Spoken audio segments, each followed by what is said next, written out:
শুকনো পাতার নূপুর পায়ে লেখিকা আয়েশা শেখ রিন পর্ব ১৭। বউ অন্য স্যারের সাথে কথা বলায় রেগে থাপ্পড় মেরে প্রফেসর বারিশ এ মুহূর্তে নেশায় বেসামাল হয়ে স্ত্রীর বুকেই মুখ গুজে পড়ে আছে।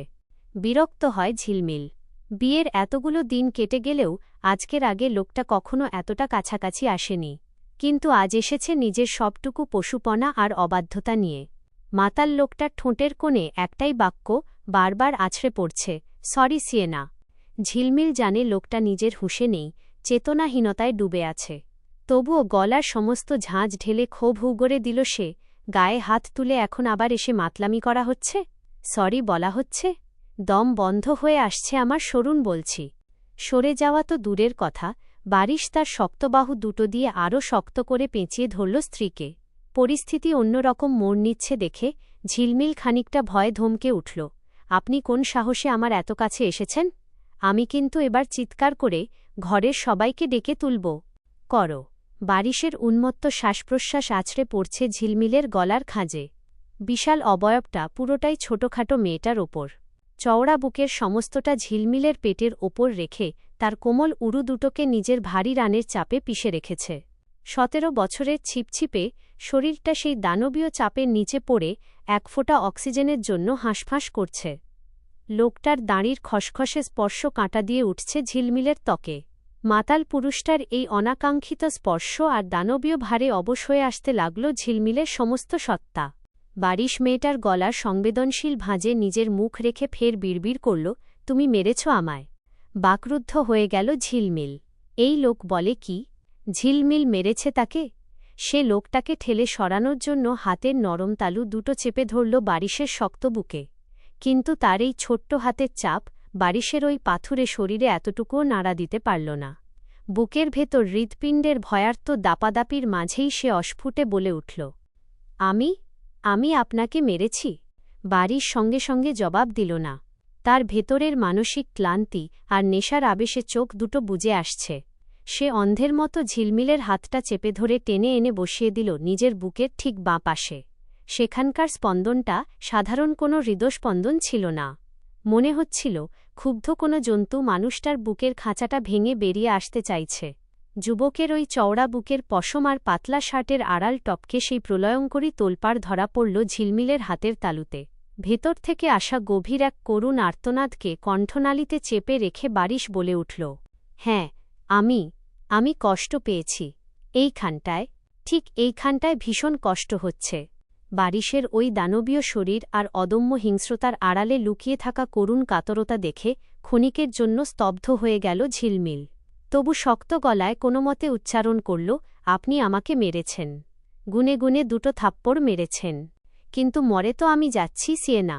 It's killing me badly.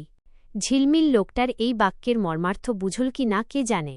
এখন পর্যন্ত সে কেবল ওই প্রকাণ্ড দেহটাকে নিজের ওপর থেকে ঠেলে সরানোর আপ্রাণ চেষ্টাতেই ব্যস্ত।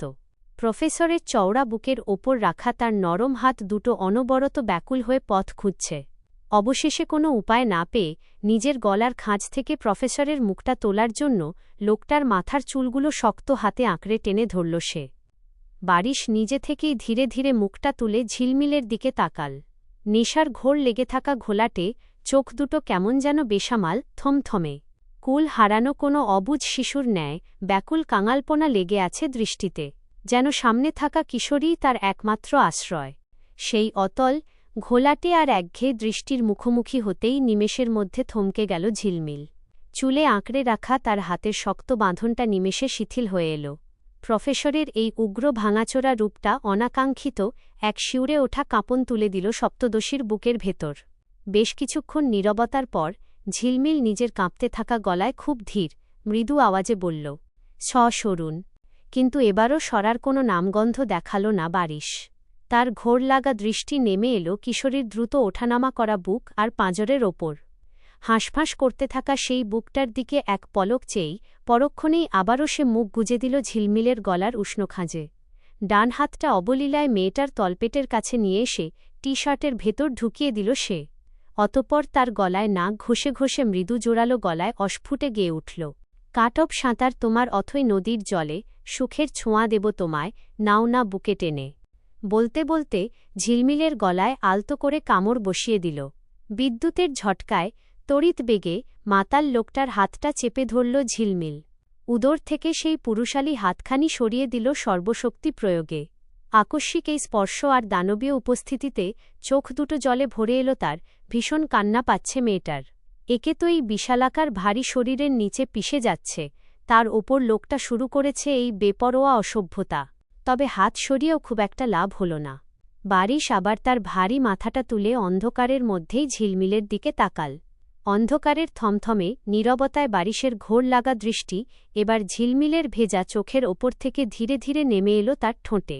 ঘরের নিভু নিভু আবছা আলোতেও কিশোরীর সেই পাতলা নিখুঁত দুটি ঠোঁট স্পষ্ট ফুটে উঠেছে। কৃত্রিমতার প্রলেপহীন তাজা গোলাপের কুঁড়ির ন্যায় ছোট নরম সেই ঠোঁট দুটো তখন দ্রুত হাঁপানোর দোলায় থরথর করে কাঁপছে। অন্ধকারেও ঠোঁটের সেই হালকা কাঁপনটুকু যুবকের বুঁদ হয়ে থাকা চেতনাকে কেমন যেন টেনে ধরল অদম্য আকর্ষণে। ছড়াচ্ছিল অদ্ভুত এক ব্যাকুলতা। বারিশ ব্রুতে সামান্য ভাঁজ ফেলে পলকহীন সেদিকে চেয়ে রইল কয়েক মুহূর্ত। গলার ভেতরে শুষ্কতা মেটাতেই যেন একবার শুকনো ঢোক গিলল সে। তারপর অত্যন্ত ধীরগতিতে নিজের মুখটা স্ত্রীর ঠোঁটের দিকে নামিয়ে আনতে লাগল। ঝিলমিলের পুরো শরীর নিমেষে শক্ত হয়ে কাঠ হয়ে গেল। লোকটার তপ্ত মদের গন্ধে ভরা ঘন শ্বাস এসে পড়তেই তার বুকের ভেতর অলৌকিক এক ভয়ের কাঁপন বয়ে গেল। শিউরে উঠল গায়ের পশম। আতঙ্কে চোখ দুটো বড় বড় হয়ে উঠল কিশোরীর। স্বামীর ঠোঁটের সামান্যতম উষ্ণ স্পর্শ তার ঠোঁট ছুঁতে না ছুঁতেই ভেতর থেকে এক অমানসিক জোর পৈশাচিক শক্তিতে জেগে উঠল ঝিলমিলের। অবশিষ্ট শক্তিটুকু জড়ো করে সে দুই হাতে বারিশের বুক ঠেলে এক ঝটকায় সরিয়ে দিল। ভারী দেহটা সেই আচমকা ধাক্কা সামলাতে না পেরে সরাসরি খাট থেকে নিচে মেঝের ওপর ধপাস করে পড়ে গেল। পরেই হালকা গুমড়ে ওঠা আর্তনাদ ছড়িয়ে পড়ল বারিশের গলা দিয়ে। পরক্ষণেই ফ্লোরে চিত হয়ে শুয়ে চোখ দুটো শক্ত করে বন্ধ করে ফেলল সে। ঝিলমিল হাঁসফাঁস করতে করতে খাটের ওপর উঠে বসল। বুকটা তার আগুনের মতো জ্বলছে। দ্রুত হাঁপাতে হাঁপাতে খাটের প্রান্ত থেকে সামান্য ঝুঁকল সে। ফ্লোরে পড়ে থাকা মাতালটার দিকে একরাশ ঘৃণা নিয়ে তাকিয়ে থেকে গলার সবটুকু বিষ ঢেলে বিড়বিড় করে উঠল, অসভ্য লোক একটা, কত বড় সাহস! কিন্তু ওপাশ থেকে কোনো সাড়া শব্দ এলো না। নিথর হয়ে পড়ে আছে লোকটা। কিছুক্ষণ একদৃষ্টে তাকিয়ে থাকার পর ঝিলমিলের ক্ষোভের জায়গায় ধীরে ধীরে এসে জমা হল ভয় আর ধোঁয়াশা। লোকটা কি মাথায় চোট পেল ভীষণ? এত শান্ত কেন? দ্বিধা নিয়ে সে খাটের আরেকটু প্রান্তে ঘেঁষে এল। সাবধানে হাতটা নিচে বাড়িয়ে দিল বারিশের নাকের কাছে। নাক দিয়ে শ্বাস পড়ছে কি না একটু দেখার জন্য। তক্ষুনি বিদ্যুতের মতো বারিশের একটা হাত ঝিলমিলের বাড়িয়ে রাখা কবজি আঁকড়ে ধরল। চোখ বন্ধ রেখেই এক হ্যাঁচকা টানে খাটের ওপর থেকে ঝিলমিলকে সোজা এনে ফেলল নিজের বুকে। আকস্মিক এই পতন আর টানে ঝিলমিল চিৎকার করে উঠল, আরে! কথাটা শেষ হল না। ফ্লোরে চিত হয়ে শুয়ে থাকা অবস্থাতেই বারিশ নিজের মজবুত দুই বাহুর বন্ধনে জড়িয়ে ফেলল মেয়েটাকে। প্রকাণ্ড দুটো হাত দিয়ে লোহার শিকলের মতো ঝিলমিলকে নিজের বুকের ওপর শক্ত করে চেপে ধরে রাখল সে। ঝিলমিল সঙ্গে সঙ্গে ব্যাকুল হয়ে ছটফট করতে লাগল।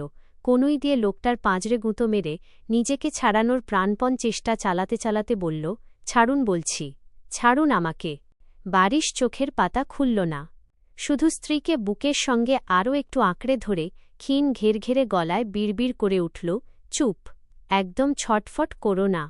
মাথাটা ছিঁড়ে যাচ্ছে, একটু স্থির হতে দে আমাকে প্লিজ।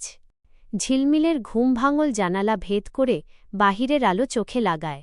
চোখ খুলেই টের পেল সে এতটুকু নড়তে পারছে না। কাল রাতে এত হুটোপুটি, এত চেষ্টা করেও কিন্তু লোকটার বাঁধন থেকে 1 ইঞ্চিও সরতে পারেনি। ক্লান্তিতে আর অসহায়ত্বে মাথাটা তার বুকে রেখেই ঘুমের দেশে তলিয়ে গিয়েছিল একসময়। এখনও ঠিক সেভাবেই আটকে আছে সে। মুখের একদম কাছে বারিশের বুকের মৃদু ওঠানামা চলছে। অদ্ভুত এক উষ্ণ নিঃশ্বাস গায়ে এসে লাগছে। ঝিলমিল এক মুহূর্ত নিঃশ্বাস বন্ধ করে রইল। তারপর খুব সাবধানে নিঃশব্দে 1 ইঞ্চি 1 ইঞ্চি করে আলগোছে নিজেকে ছাড়িয়ে আলাদা করে নিল সে। বারিশ তখনও অঘোরে ঘুমোচ্ছে। মাঝারি লম্বা চুলগুলো কপালে এসে পড়েছে, ঢেকে দিয়েছে চোখের কোণ পর্যন্ত। ঘুমন্ত মুখটায় রাতের সেই উগ্রতা বা তীব্রতা কিচ্ছু নেই, কেমন একটা অদ্ভুত অস্থিরতার ছাপ লেগে আছে। ঝিলমিল আর সেখানে দাঁড়িয়ে সময় নষ্ট করল না। সোজা উঠে দ্রুত পায়ে ওয়াশরুমে ঢুকে ভেতরের দরজাটা বন্ধ করে দিল। বেসিনের কলটা ছেড়ে ঠান্ডা জল মুখে দিতেই সে চমকে উঠল। নাকে এলো টম ফোর্ড পারফিউমের নেশা ধরানো সেই ভারী কাঠ ঘ্রাণটা, যা সারারাত বারিশের গায়ে ছিল। তা এখন ঝিলমিলের নিজের গায়ে, পোশাকে, এমনকি ত্বকে পর্যন্ত একদম লেপ্টে ভেসে আসছে। সে বাহিরে এসে একটা কালো রঙের পালাজো কুর্তি সেট বের করে নিল। হাঁটু পর্যন্ত লম্বা কুর্তিটির গায়ে সোনালি রঙের ছোট ছোট মোটিফের কাজ করা। কুর্তির সঙ্গে পরে নিল একই রঙের ঢিলেঢালা ওয়াইড লেগ পালাজো। তারপর গলায় আলগোছে জড়িয়ে নিল পাতলা কালো দুপাট্টা। এগুলো বারিশই সেদিন কলেজ থেকে ফেরার সময় কিনে দিয়েছিল, আর বলেছিল রুম থেকে বের হওয়ার সময় কোনোটি শার্ট পরা চলবে না। সেটাই মানল আজ ঝিলমিল। চুলগুলো পেছনে বেঁধে বাসা থেকে বের হয়ে গেল। সকাল সকাল অফিসে এসেই কোম্পানির অন্যতম টপ এক্সিকিউটিভ রনির ডেস্কের সামনে গিয়ে বেশ চঞ্চল ভঙ্গিতে কথা বলছে দিঘি। স্মার্ট, সুদর্শন ফারহান এই অফিসে বেশ ভালো একটা স্ট্র্যাটেজিক পজিশনে আছে। দিঘি, তুমি অফিসে জয়েন করবে এটা আমার কল্পনারও বাহিরে ছিল, রনি দিঘিকে বলল। সে এতদিন ছুটিতে ছিল। ছুটি শেষ করে আজই এসেছে। আমারও, দিঘি বলল। দিঘি যেন কারও অপেক্ষা করছে, সেভাবেই বারবার দরজার দিকে তাকাচ্ছে। কাজে কতটুকু মন দিয়েছ? ম্যাডাম কিন্তু ফাঁকি দেওয়া পছন্দ করে না। সেখানে তুমি তার মেয়ে। আমাকে নিয়ে এত ভেবো না, আমি ঠিক সব সামলে নেব। দিঘির দৃষ্টি এখনও দরজায়। কাউকে আসতে দেখেই রনির ডেস্কের দিকে ঝুঁকে পড়ল। বলল, চলো, আজ অফিস শেষে একটা কফি ডেট হয়ে যাক। আকস্মিক এমন আচরণে ঘাবড়ে গেল খানিকটা রনি। চোখ আটকাল দিঘির ফর্সা গলায়। দাঁড়িয়ে পড়ল। বলল, অবশ্যই, তোমার প্রস্তাব আমি ফেরাতেই পারি না। দরজার কাচ ঠেলে ভেতরে পা রাখতেই তাহসিনের চোখ পড়ল দিঘি আর রনির উপর। সাদা ফরমাল শার্ট গায়ে, চোখে থমথমে গাম্ভীর্য। তাহসিনের পায়ের গতি 1 সেকেন্ডের জন্য স্লো হয়ে যায়। তাহসিনের চোয়ালের পেশিগুলো শক্ত হয়ে ফুটে উঠে আবার বসে গেল। দেখতে পাচ্ছিল রনি কেমন চোখ দিয়ে দিঘির শরীর গিলে খাচ্ছিল, কিন্তু মুখে কিচ্ছু প্রকাশ করল না সে। গটগট করে হেঁটে দিঘির গা ঘেঁষে যাওয়ার সময় একবার বরফের মতো ঠান্ডা, ধারালো নজর বুলাল দিঘির ওপর। অতঃপর নিজের সহকারীর পাশে সাধারণ এক ডেস্কে এসে বসতে বসতে ঠোঁটে তাচ্ছিল্য ফুটিয়ে বিড়বিড়াল, all women are the same. থানার কাঠের টেবিলের ওপাশে বসে আছেন ইন্সপেক্টর ইমন খান। হাতের সামনে রাখা মোটা ফাইলের পাতায় দ্রুত কলম চালাচ্ছে। মাঝে মাঝে ল্যান্ডলাইনের রিং বাজতেই রিসিভার কানে তুলে সংক্ষেপে 2-1টা নির্দেশনা দিয়ে আবার কাজে ডুব দিচ্ছে। ফাইলের দিকে মনোযোগ দিতেই নারী কণ্ঠ কানে ভেসে এলো তার। দৃষ্টি তুলতেই তার চোখে ধরা দিল কুচকুচে কালো কুর্তি পরিহিতা এক রমণী। শুভ্র ফর্সা গায়ের রঙে কালো কাপড়টা যেন আরও বেশি ফুটে বেরোচ্ছে। ছিপছিপে গড়ন, টিকলো নাক আর হালকা পাতলা গড়নের মাঝেই রূপটা চোখ ধাঁধানো। হ্যাজেল চোখের মনির চোখ দুটোতে বেশ অস্থিরতা। জি, আপনার নাম? অফিসার ইমন মেয়েটার দিকে তাকিয়ে প্রশ্ন করল। মেয়েটি নিজের ওড়নার খুঁটটা আঙুলে শক্ত করে পেঁচিয়ে নিয়ে ধীর গলায় বলল, আমার নাম জাহানারা চৌধুরী ঝিলমিল। আমি একটা অভিযোগের জন্য এসেছি। ইমন আবারও ফাইলে নজর দিয়ে সাইন করতে করতে বলল, কিসের অভিযোগ? বসুন। ঝিলমিল বসল না, একইভাবে দাঁড়িয়ে থেকে গালের দুপাশে হাত বুলাল। মনে পড়ল কাল রাতের কথা। শুকনো ঠোঁট দুটো একবার ভিজিয়ে নিয়ে ক্ষোভ ভরা গলায় বলল, আমার স্বামী। উনি কাল রাতে আমার গায়ে হাত তুলেছেন। আমাকে 2টো চড় মেরেছেন। আমি কিছুই করিনি। অফিসার ইমনের কলম থেমে গেল। বিস্মিত চোখে তাকাল মেয়েটার দিকে। এই মেয়ে বিবাহিত, তাও আবার স্বামীর নির্যাতন সহ্য করছে। ইমন ভ্রু কুঁচকে জিজ্ঞেস করল, আপনার বয়স কত? ঝিলমিল একটু ইতস্তত করে বলল, 17। কি?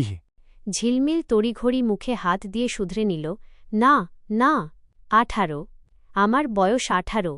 ইমন এক মুহূর্ত মেয়েটির মুখের অস্থিরতা মেপে নিয়ে গম্ভীর গলায় প্রশ্ন করল, নাম কি আপনার হাজবেন্ডের? প্রফেসর ফাইজান বারিশ শেহরিয়ার।